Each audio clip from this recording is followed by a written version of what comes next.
Hi, my name is Grace Peters. Today I will be discussing the Unit 4 case connections, and today is December 17th, 2022. The first case that I chose was the case study 1, and this is discussing ammonia and the urea cycle. So the first question about ammonia transfer in the body. Ammonia is a resulting compound from the breakdown of amino acids. In order for it to be properly excreted, ammonia must undergo several reactions to be able to enter the urea cycle and be excreted without causing toxic buildup. Regardless if the amino acids come from consumption of proteins in the diet or protein catabolism and glucose synthesis, the excess amino acid nitrogen must be transferred to the liver to be properly processed. Alanine and glutamine are the major non-toxic carriers for that transfer to occur to the liver. The amino acids must first undergo a transamination reaction where the amino acids can become an alternative keto acid.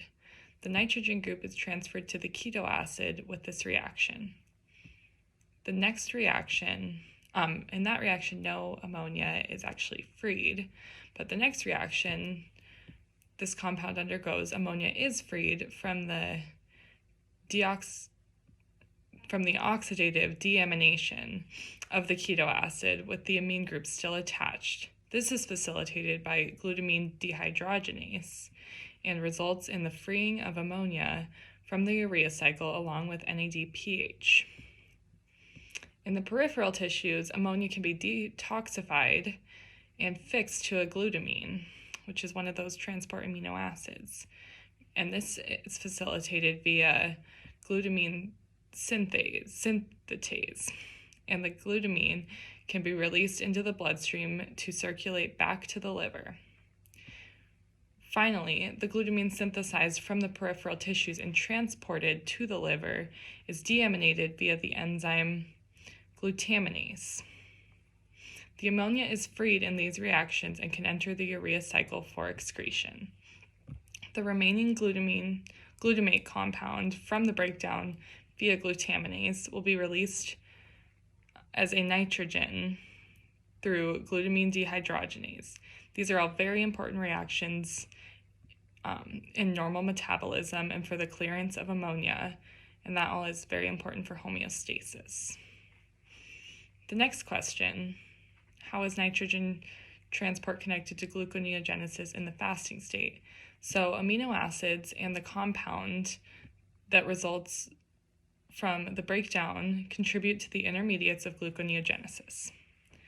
While nitrogen transport can be a fed or fasted state pathway, gluconeogenesis is only a fasted state pathway.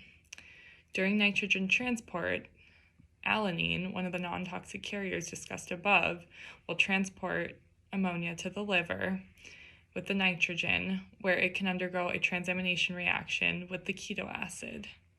And this keto acid is alpha-ketoglutarate. And this will produce a glutamine and a pyruvate compound. The resulting pyruvate can then enter the TCA cycle or be used as an intermediate for gluconeogenesis. That is only in the fasted state. The function of the urea cycle is closely related to the process of gluconeogenesis, as the carbon skeletons broken down from the amino acids in glucose synthesis are disposed of in the urea cycle as well. In the fasted state, glucogenic amino acids will be used for gluconeogenesis for glucose synthesis via protein metabolism, protein catabolism.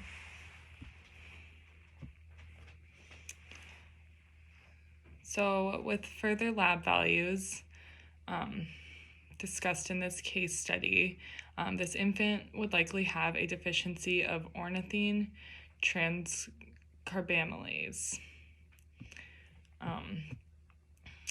So the first step in the urea cycle involves ammonia entering the mitochondria, where it is combined with CO2 to generate carbonyl phosphate.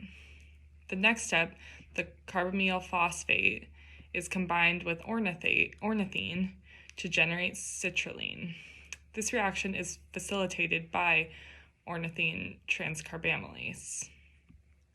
Without this enzyme, levels of citrulline will be low, as noted in these infants' labs, and the ornithine or orotic acid levels are elevated because the carbonyl phosphate synthase is elevated. The first regulatory enzyme in the urea cycle is active and functioning adequately to produce carbamyl phosphate. The pool of orotic acid is also increased to accommodate the increase of carbamyl phosphate. However, with the deficiency of ornithine transcarbamylase, there is no production of citrulline. Additionally, the urea cycle is unable to function and dispose of ammonia, leading to significant increases in ammonia levels. This is a very serious deficiency and can be fatal if not diagnosed very quickly and treated. So the amino acid that would become essential would be arginine. And arginine is transported to the liver and is converted to ornithine prior to this reaction and catalyzed by ornithine transcarbamylase to produce citrulline.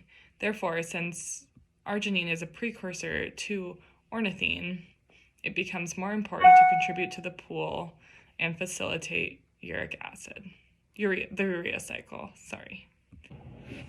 All right, next I will be discussing case 4.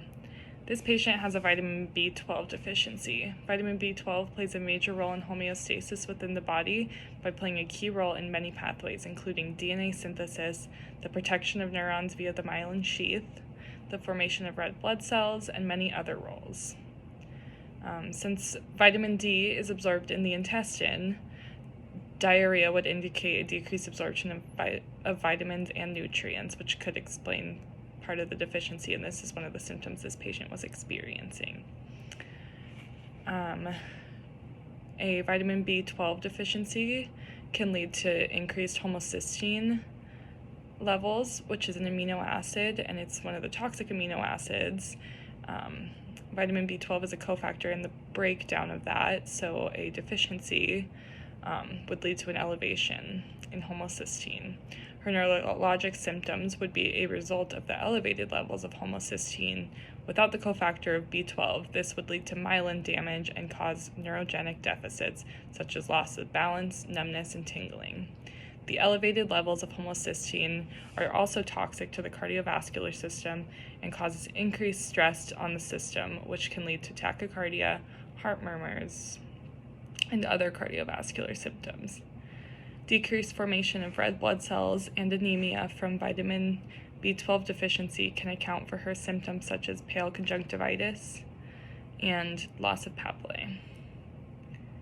While this patient is noted to be anemic with low hematocrit levels, the cause of low iron is typically due to bleeding. If the patient had low iron, she would present with symptoms such as fatigue, pallor, poor circulation, and tachycardia. The pathophysiology of iron deficiency would not explain her neurologic symptoms. And finally, vitamin B6 is also an important cofactor in the body that's involved in many reactions within metabolism. And with it being in the same class as B12, some of the symptoms are very similar. Vitamin B6, as discussed, is an important cofactor in gluconeogenesis and glycogenolysis. It is also an important cofactor in the homocysteine conversion that's very similar to B12. While this could be a possibility that this patient has a vitamin B6 deficiency, as they have very similar symptoms, vitamin B12 plays a key role as a substrate and cofactor within DNA synthesis and pyrimidine metabolism, so she likely has a vitamin B12 deficiency. So in purine metabolism, vitamin B12 is used as a substrate to contribute to the ring structure of the purine as a carbon donor. Vitamin B12 also plays a key also is a key cofactor to aid in the conversion of homocysteine to methionine. And the byproduct of this reaction is used in the synthesis of pyrimidine bases of DNA. With a deficiency of B12 and this cofactor, there is a decrease of DNA synthesis, causing many of the symptoms this patient is experiencing. So some of the abnormal labs that this patient could possibly have, obviously a low hematocrit and hemoglobin would be associated with the pernicious anemia in a vitamin B12 deficiency. If they were to draw vitamin B12 levels, that would also be low with a deficiency. Other specific labs they could draw would be the homocysteine levels or methyl malic acid levels. And these could be specific tests that would also, those would be elevated as a result of what was discussed above. Also with the pernicious macrocytic anemia, vitamin B12, the CBC would show low levels of H&H and could be also low levels of red blood cells. Some of these labs could aid in the diagnosis, but also many of the symptoms she was experiencing are key in the diagnosis of a vitamin B12 deficiency. Thank you, and I hope you enjoy.